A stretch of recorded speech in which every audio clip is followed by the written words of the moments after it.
Welcome to this edition of Head to Head. I'm your host, Cam McKinney, and this is episode number 333 of the podcast. And on this episode, I'm talking about Terry Francona coming out of retirement after only one season to manage the Cincinnati Reds. That's right, Terry Francona is back to manage the other team in Ohio, the Cincinnati Reds, signing a 3-year deal. Terry Francona has a career record of 1,950 and 1,672. That puts him 13th on the all-time wins list for a manager. He's a 3-time manager of the year and has won 2 World Series titles. More on that in a minute. I have always felt a connection to Terry Francona due to the fact that he managed the first baseball team that I followed, the 2007 Boston Red Sox, still my all-time favorite baseball team. And 3 years prior to that, he broke the curse winning with the 2004 Red Sox. I have always felt like he's the best manager in Red Sox history. So what exactly makes Terry Francona, aka Tito, a good baseball manager? One aspect is how good he is with the development of young rising stars. With the Red Sox, he helped turn Dustin Pedroia into Rookie of the Year and then in his second year, MVP. With Cleveland, he's a big reason why Francisco Lindor and Jose Ramirez became stars and 2 of the best players at their respective positions. Francona's other biggest strength is his masterful use of the bullpen. With the Red Sox, he had Jonathan Papelbon and Hideki Ogajima turn into all-star level relievers. And then in Cleveland at one point, he had Andrew Miller be the most dominant reliever in the sport, and he managed Emmanuel Clase, the guy who right now is the best closer in the sport. It's no coincidence that these pitchers were elite under Terry Francona. I haven't even mentioned yet the young starting pitchers he helped develop. John Lester and Clay Buchholz with Boston, Corey Kluber and Shane Bieber in Cleveland. Both Kluber and Bieber won Cy Youngs being managed by Francona. Kluber took home the award twice. I would put the label as a player manager on Francona, but I don't mean that in a bad way. I mean, he gets the absolute best results from his players, and I think they absolutely love the guy. Another thing that's really interesting about Terry Francona is that he has something that most other baseball managers do not. He has experience in all kinds of situations. He's managed for the big market Boston Red Sox. I mean, when he took over in 2004, they were coming off one of their biggest losses in postseason history, Game 7 of the 2003 ALCS, where Tim Wakefield gave up that historical home run to Aaron Boone, and then immediately he walks in the next season and wins the World Series. Before that, he was the manager of the Philadelphia Phillies. I mean, the guy has managed in the bigger markets, and then he had some of his biggest success in a smaller market with Cleveland. He's a guy who walks into a new team with immediate cachet. I mean, he's a guy who's won the World Series, been to another. He's been in all types of situations. He's managed Hall of Famers like David Ortiz, Pedro Martinez, superstars like Manny Ramirez. I mean, there is no situation in baseball that Terry Francona has yet to deal with. It makes all the sense in the world why the Cincinnati Reds wanted to hire Terry Francona. What's more interesting is why Terry Francona wanted to manage the Cincinnati Reds. Yes, he did play for the Cincinnati Reds at one point during his playing career, but what I find more interesting is that Terry Francona has picked another smaller market team in the Cincinnati Reds. He has not yet managed another big market team since leaving the Boston Red Sox. Now, the Red Sox parted ways with Terry Francona back in 2011 when they had a bad September collapse. They won 90 games and missed the playoffs. Not a lot of baseball managers are fired after a 90-win season and having 2 World Series titles with that said team. I don't care that the Red Sox have gone on to win a couple more World Series after Terry Francona left the organization. I still believe it was a colossal mistake. Because while Terry Francona might not win the World Series every year, I mean, he's won twice in his entire managerial career, but he has proven himself to be super consistent. He is going to help your team get to the dance, which is October. That's what his job is, and that's what baseball is about. There are going to be some years where you win 95 games and you make the World Series, and then there are going to be other years where you still want to put on an entertaining product. And I think that's what Terry Francona helps organizations do. He's a steady hand. You know your team's not going to lose 100 ball games being managed by Terry Francona. It's worth noting that the Red Sox have had multiple last place finishes since Terry Francona has retired. Yes, they've won 2 World Series in that time span, but many of times they have hit rock bottom, and that's something that teams don't get to when being managed by Terry Francona. You know you're going to be at least a 500 baseball team being managed by Francona. I don't care if you're a bigger market team like the New York Yankees or a smaller market team. Your expectation should never be every single year we need to win the World Series. That is not logical. What these teams should be after is consistency. Is your team consistent? Are you going to compete year in and year out? Because I would rather be an 84-win team than ever go through something like the Chicago White Sox just went through this past season, where they lost a record number of games, and that would never happen if they were managed by someone like Terry Francona. That is something that he brings, and I hear people say this all of the time, that there is no real value in the modern day baseball manager, and I agree with that take when it comes to a lot of these managers. They don't bring a lot to the table, but that is not the case with Terry Francona. I have seen it. He was super consistent with Cleveland. He helped bring them to the postseason numerous times. He helped develop their young players into really good players, and he kept them in the race every year they were in it. They were at least competing. They were never a disaster. They were never unwatchable. They were a good product. And that's why I believe the Cincinnati Reds are bringing in Terry Francona. They don't have unrealistic expectations that he's going to come in and immediately win the World Series. They want to get to a point where they could win 85 to 90 games, compete for a playoff spot, and see what happens in the playoffs. And they're not that far off, and that's why Terry Francona is the perfect guy to bring in if you're the Cincinnati Reds, because he is going to get the absolute best out of his roster, and I feel that way because of his proven track record to do so. I mean, I thought this guy was great when he was managing the Boston Red Sox. Again, he won 2 World Series, but I was even more impressed what he was doing with Cleveland, getting them to within a game of winning the World Series in 2016. It's worth noting that that team lost to the Chicago Cubs, who were then at the time run by Theo Epstein, the GM who brought Terry Francona to Boston. There was this pattern during his time in Cleveland where people weren't following the team, the media wouldn't talk about Cleveland all that much, and then the postseason would come and they would come out of nowhere. I mean, that's what happened in 2016. They had this incredible winning streak of 20 games and made it all the way to the World Series. So you might be asking yourself, after winning 2 World Series and being within 1 game of winning another, hasn't the guy accomplished enough? He's just so clearly a baseball lifer, and these guys, there are so many of them throughout the history of baseball. Tony La Russa came back to manage the Chicago White Sox. Bruce Bochy came back to manage the Rangers,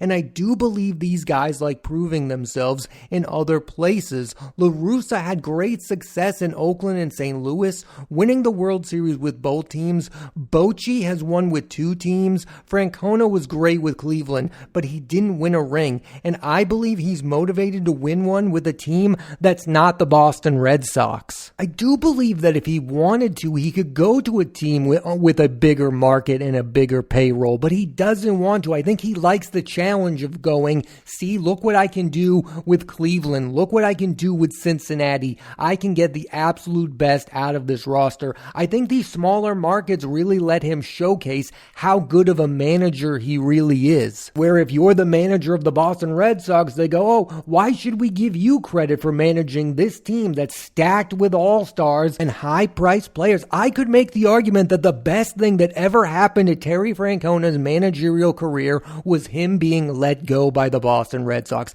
because he has now gotten more recognition for what he did with a smaller market in Cleveland, and he is now even more so regarded as one of the best managers of all time. Also, clearly, this is a guy who loves a challenge. I mean, he went to the Red Sox in 2004 after they hadn't won a World Series title in 86 years. He He broke that curse. Then he goes to Cleveland, a team who hasn't won since 1948, and now he's joining a team in the Cincinnati Reds who hasn't won a World Series since 1990. And while that hasn't been super long, the Cincinnati Reds haven't been the most relevant franchise in the last few years. I mean, they went through the Ken Griffey Jr. years when they had one of baseball's biggest stars, but he was injured all the time. Then they had a really decent run with Dusty Baker as their manager, and they had young players like Brandon Phillips and Joey Votto, but that team never really got super far in the playoffs. It's my belief that this guy is super aware of what would happen to his overall legacy if he ends up winning a World Series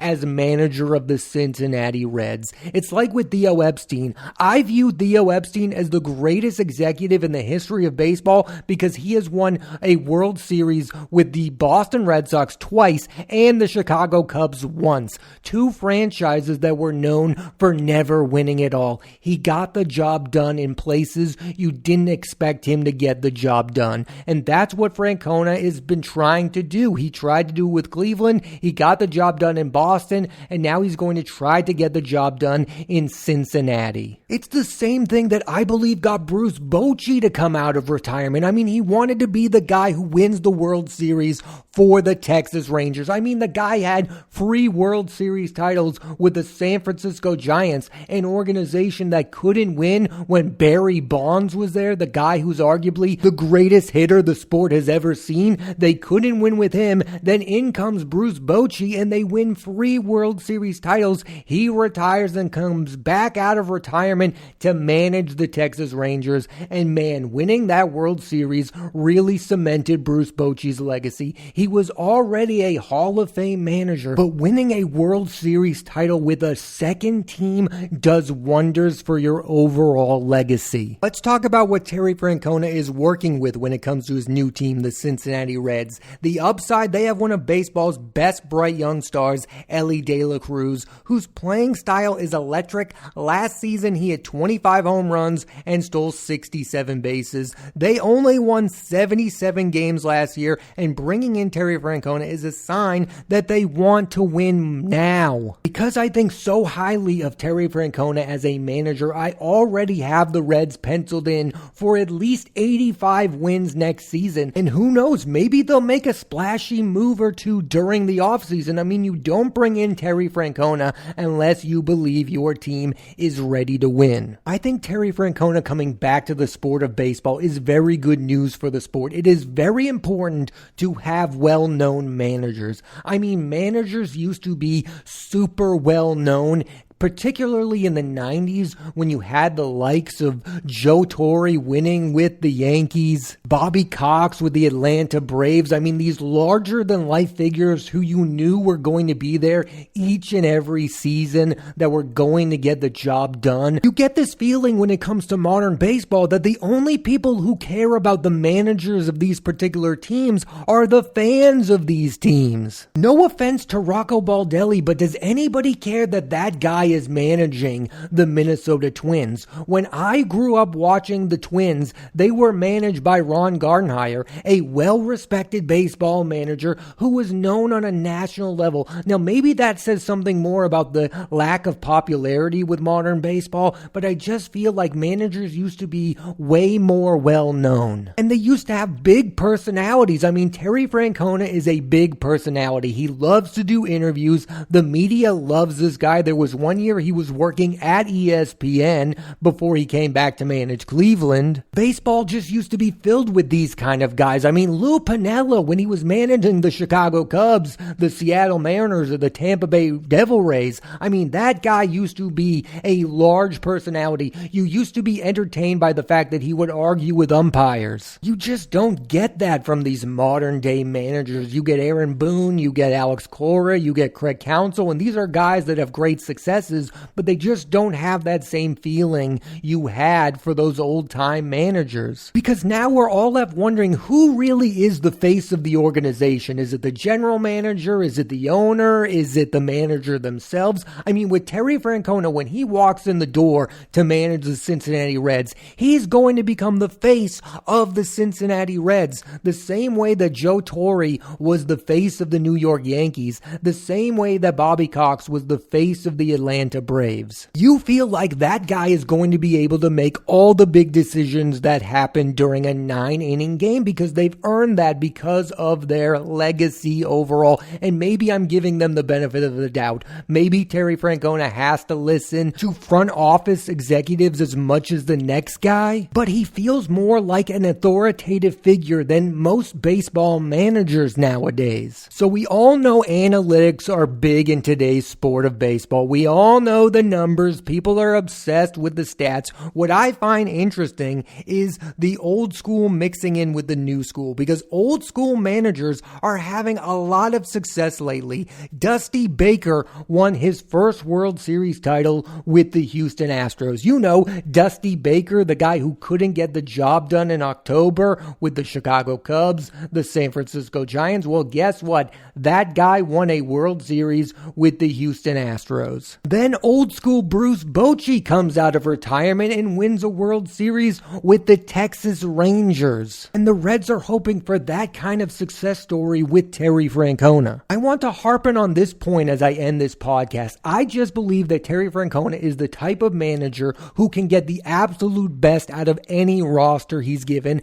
and I don't feel that way about a lot of managers, even the ones that have won. Alex Cora is the manager of the Boston Red Sox. He won the World Series in 2018, yet I don't believe he's a guy who can win without a great team. I don't believe that Aaron Boone, the manager of the Yankees, I know Aaron Boone has won 100+ games numerous times in his managerial career. I don't believe he can win without a talented team. I've seen Terry Francona get the absolute best out of a roster that had no right to make it to the World Series in the first place. Dave Roberts is another guy with the Dodgers. Yes, he's won a lot of games. He won the World Series in 2020, but that team is stacked. I believe that Terry Francona, like Dave Roberts, can win a World Series with the Dodgers. I do not believe that Dave Roberts could turn around the Cincinnati Reds the way that I believe Terry Francona is about to turn around the Cincinnati Reds. That's the difference.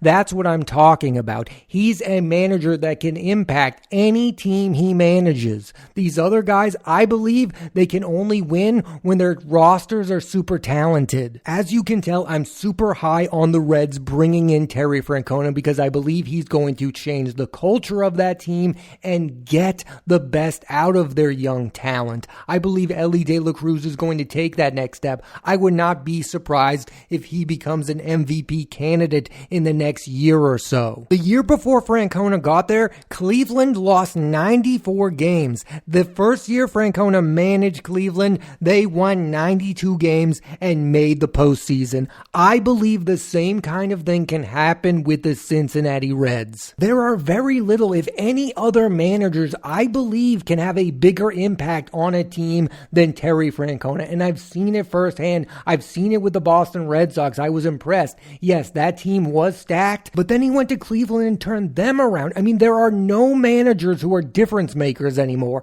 I believe Terry Francona is a difference maker. A week ago, I was not very high on the Cincinnati Reds, but coming into next season, now that they have Terry Francona, they are a team I am going to follow because I think they are going to have success, and I could see them sneak into the playoffs because that's what Terry Francona does. Look out for it. The Cincinnati Reds winning 90+ games, making a wild card spot, and Francona winning Manager of the Year for the 4th time in his career. I'm predicting it because I've seen what this guy can do. I believe bringing in Terry Francona is a bigger move than if the Cincinnati Reds spent $100 million on a really good free agent acquisition. That's how important I believe he can be to a baseball roster, and I don't feel that way about really any other modern day baseball manager. And that's the highest compliment I can give Terry Francona, is that he has an actual impact day to day on the game of baseball as a manager. There are a lot of guys who I feel are just yes man and they win a lot of games and they get a lot of credit, but I believe Terry Francona has an actual impact on his team winning. And I'll admit I'm a little biased. Again, I was a fan of the Boston Red Sox. This man won 2 World Series titles with my favorite team. I am always going to root for Terry Francona. I hope he has an amazing amount of success with the Cincinnati Reds. Thanks for listening to this edition of Head to Head. I'm Cam McKinney, and there'll be a new episode of the podcast every Monday on Apple Podcasts and Spotify, so please rate, review, and subscribe.